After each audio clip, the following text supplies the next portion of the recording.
বাংলাদেশ যুক্তরাষ্ট্র বাণিজ্য চুক্তির বৈধতা চ্যালেঞ্জ করে হাইকোর্টে একটা রিট হয়েছে। হাইকোর্টে রিটের মধ্য দিয়ে এটা কতখানি কি হবে আমি জানি না, তো বাংলাদেশ একটা গ্যারাকলে পড়ছে। এইরকম একটা বার্নিং ইস্যুটা নিয়ে বিরোধী দল যেখানে হইচই করতে পারতো, তারা সেই জুলাই সনদ নিয়ে সময় কাটালো, যেটার মানে কোনো অর্থহীন। মাই গড, বাণিজ্য চুক্তি নিয়ে যখন তর্ক বিতর্ক চলছে, পার্লামেন্টে রুমিন ফারহানাও বিষয়টা উত্থাপন করেছে, তখন প্রথম আলোর যে শিরোনাম দেখে বুকটা কেঁপে ওঠে। বাংলাদেশকে মানতে হবে 131টা শর্ত, যুক্তরাষ্ট্রকে মাত্র 6টা। হলো এটা? আপনার এই মানে এই শিরোনামটা দেখলেই বোঝা যাচ্ছে যে পুরোটাই হচ্ছে যুক্তরাষ্ট্রের অনুকূলে। তো এবং একটা ইম্পর্টেন্ট জিনিস দেখছি যে, এবং আজকে দেখলাম বাংলাদেশ যুক্তরাষ্ট্র বাণিজ্য চুক্তির বৈধতা চ্যালেঞ্জ করে হাইকোর্টে একটা রিট হয়েছে।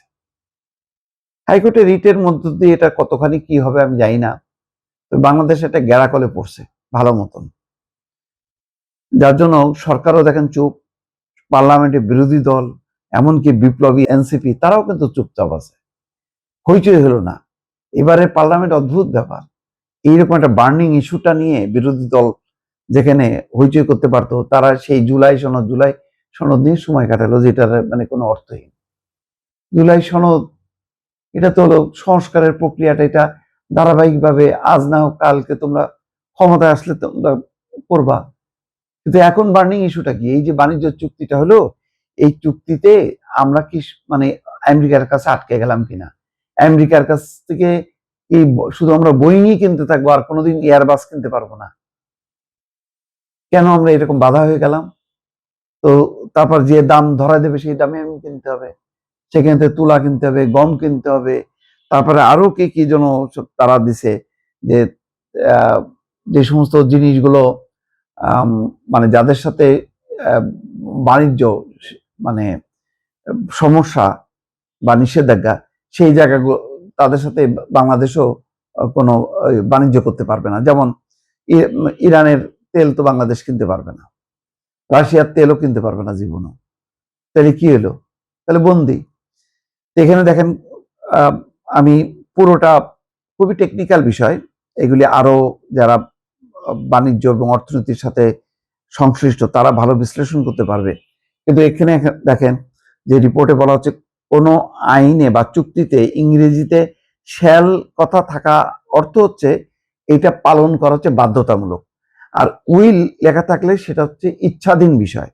তো 32 পৃষ্ঠার এই চুক্তিতে শ্যাল কথাটি লেখা আছে 179 বার। 179 বার শ্যাল, মানে এটা বাধ্যতামূলক। আর উইল হলো 3 বার লেখা আছে।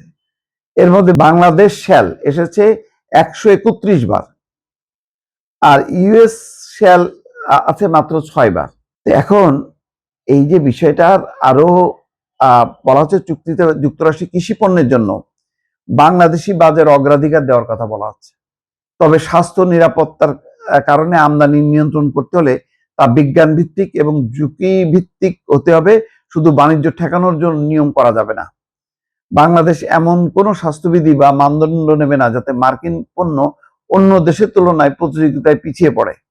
জিআই সুরক্ষা বা স্বীকৃতির ক্ষেত্রেও স্বচ্ছতা এবং ন্যায্যতা নিশ্চিত করতে হবে।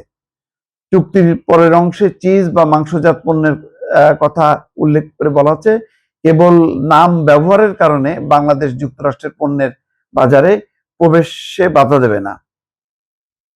তারপরে মেধাস্বত্ব সুরক্ষা দেবে, মেধাস্বত্ব লঙ্ঘন ঠেকাতে দেওয়ানি, ফৌজদারি এবং সীমান্ত পর্যায়ে ব্যবস্থা নেবে। অনলাইন ক্ষেত্রেও তা প্রযোজ্য হবে।